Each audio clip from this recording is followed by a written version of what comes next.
یہ ویڈیو عراقی پرفیوم ابو الفضل کے تعاون سے پیش کی جا رہی ہے، جو کہ پاکستان میں لانچ ہو چکا ہے۔ بہترین خوشبو ہے اور اسے ابو الفضل اس لیے کہا جاتا ہے کیونکہ حرم حضرت عباس میں یہی خوشبو استعمال کی جاتی ہے۔ آرڈر کرنے کے لیے واٹس ایپ نمبر پر رابطہ کیجیے۔ بسم اللہ الرحمن الرحیم، السلام علیکم مومنین اکرام، امید ہے آپ سب خیر و عافیت سے ہوں گے۔ آج کے ویڈیو جس موضوع پر ہے، اس بارے میں سوشل میڈیا پر بہت زیادہ بات ہو رہی ہے،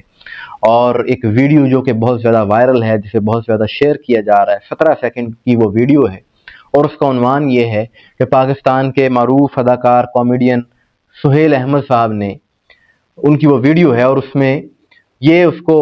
ٹائٹل دیا جا رہا ہے کہ انہوں نے امام حسین علیہ السلام کو یزید کے ساتھ ملا دیا ہے، نعوذ باللہ۔ اور اس بات پر بہت سے لوگ جذباتی ہو گئے، بہت سے لوگوں نے برا بھلا کہنا شروع کر دیا۔ ظاہر ہے جب اگر واقعی کوئی ایسی بات ہو تو حق بنتا ہے کہ غصے کا اظہار کیا جائے، لیکن جب میں نے وہ مکمل ویڈیو دیکھی،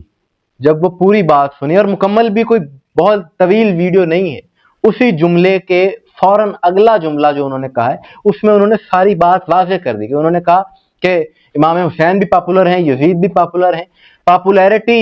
معنی نہیں رکھتی۔ اب ہم نے یہ دیکھنا ہے کہ ہم حسین کے قافلے میں ہیں یا یزید کے قافلے میں۔ پاپولیرٹی حاصل کرنا کوئی اتنی بڑی بات نہیں ہے، حسین بھی اتنے ہی پاپولر ہیں جتنا یزید پاپولر ہے۔ آپ نے اب دیکھنا یہ ہے کہ حسین کے قافلے میں شامل ہونا ہے یا یزید کے قافلے میں۔ یعنی انہوں نے یہ سمجھانے کی کوشش کی کہ شہرت اچھی بھی ہوتی ہے، بری بھی ہو جاتی ہے، مشہور ہونا یہ معیار نہیں ہے، اہم بات یہ ہے کہ آپ کی شہرت اچھی ہو، لوگ آپ کو اچھے الفاظ میں یاد رکھیں۔ تو اس میں تو کوئی ایسی بات نہیں ہے کہ ان پر توہین کی اور اس قسم کی باتیں کی جائیں۔ حق اور باطل تو ساتھ ساتھ چلتے ہیں، کہ قرآن میں جہاں پر موسیٰ علیہ السلام کا ذکر ہے وہیں پر فرعون کا ذکر ہے، جہاں پر ابراہیم علیہ السلام کا ذکر ہے وہیں پر نمرود کا ذکر ہے، جہاں پر ابو لہب ابو جہل کی مذمت ہے وہیں پر رسول خدا صلی اللہ علیہ وآلہ وسلم کا ذکر ہے۔ تو یہ تو تفریق حق اور باطل کی شروع سے ایسے ہی چلتی آ رہی ہے، یعنی لوگ حق کو بھی جانتے ہیں، باطل کو بھی جانتے ہیں، جو اچھی شہرت رکھتا ہے اس کو بھی جانتے ہیں، جو بری شہرت رکھتا ہے اس کو بھی جانتے ہیں، لیکن یہ تو انسان کے اپنے اوپر ہے کہ اس نے کس طرف جانا ہے۔ تو اس چیز کو اتنا بڑا ایشو بنانا اور درمیان سے اپنی مرضی کا لفظ اٹھا کر کسی کے بارے میں ایسی گفتگو کرنا، ایسا تاثر دینا کہ اس کی جان مشکل میں پڑ جائے، تو ایسا نہیں ہونا چاہیے۔ یہ ایک غلط عمل ہے اور اتنی انتہا پسندی نہیں ہونی چاہیے۔ اگر واقعی کوئی ایسی حرکت کرتا ہے تو اس کی مذمت بھی ہونی چاہیے، لیکن کم از کم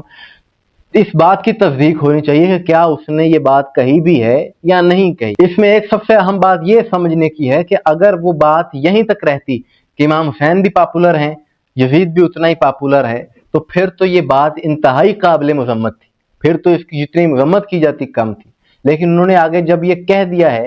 کہ اب ہم نے حسینی قافلے میں جانا ہے یا یزیدی قافلے میں جانا ہے، ان دو قافلوں کا فرق انہوں نے واضح کیا ہے، جس سے یہ بات واضح ہے کہ جو یزید کا قافلہ ہے، یزید کا راستہ ہے، وہ برائی کا راستہ ہے، وہ باطل ہے۔ تو اس سے یہ بات واضح ہو جاتی ہے کہ وہ امام حسین کو نعوذ باللہ یزید سے نہیں ملا رہے، بلکہ حق اور باطل کا فرق وہ بتانے کی کوشش کر۔ اور یہ جو ویڈیو وائرل ہوئی ہے، اس میں ایک چیز دیکھنے کو ملی ہے کہ ایک مخصوص سیاسی جماعت کے کچھ لوگ ہیں جنہوں نے اس ویڈیو کو وائرل کیا، اور وہ سمجھتے ہیں کیونکہ سہیل احمد ان کی سیاسی جماعت کے خلاف ہے، ان کا یہ نظریہ ہے، اس لیے وہ اس چیز کو بہت زیادہ ہوا دے رہے ہیں۔ تو ہم تو انہیں یہی گزارش کریں گے کہ ہم تو پہلے دن سے اس چیز کے خلاف ہیں کہ سیاست میں جو مذہب کا استعمال کیا جاتا ہے اپنے مفادات کے لیے، اس چیز کے ہم سب سے زیادہ مخالف ہیں۔ اور کاش آپ لوگ اس وقت بولے ہوتے۔ آج امام حسین علیہ السلام آپ کہہ رہے ہیں کہ یزید سے ملا دیا اور یہ بات نہیں ہونی چاہیے تھی۔ آپ ہی کی جماعت کی ایک خاتون نے، اس نے اپنے سیاسی لیڈر کے گھر کے باہر کھڑے ہو کر کہا کہ یہ کربلا ہے، اور سامنے والے کو یزید کہا، اور کہا جی کہ لیکن اس بار سر حسین کا نہیں اترے گا، اور اپنے لیڈر کو امام حسین سے تشبیہ دی۔ کاش آپ اس وقت بھی آواز اٹھا لیتے۔ کربلا ہے، یہ یزید ہے، یہ یزیدیت ہے، یہ حسینیت کے خلاف ہے، یہ وہی چاروں طرف سے لیکن اس بار سر حسین کا نہیں اترے گا، عمران خان ضائع نہیں ہونے دیں گے۔ تو ہمارا تو اس بارے میں ایک ہی موقف ہے کہ جو بھی ہو، سیاست کو مذہب سے الگ رکھنا چاہیے، اور اپنے سیاسی مفادات کے لیے مذہب کا سہارا لینا یا ایسی بات کرنا، یہ ایک انتہائی غلط عمل ہے۔ یہ کوئی بھی کرے، چاہے کوئی اداکار کرے، کوئی سیاسی لیڈر کرے، کوئی عالم دین کرے، غلط کام غلط ہی ہے۔ اور یہ اس وقت جو معاملہ سوشل میڈیا پر وائرل ہے، مومنین اکرام آپ کی سوال سے کیا رہا ہے، کمنٹ میں ضرور بتائیے گا، مجھے دعا میں یاد رکھیے گا۔ السلام علیکم۔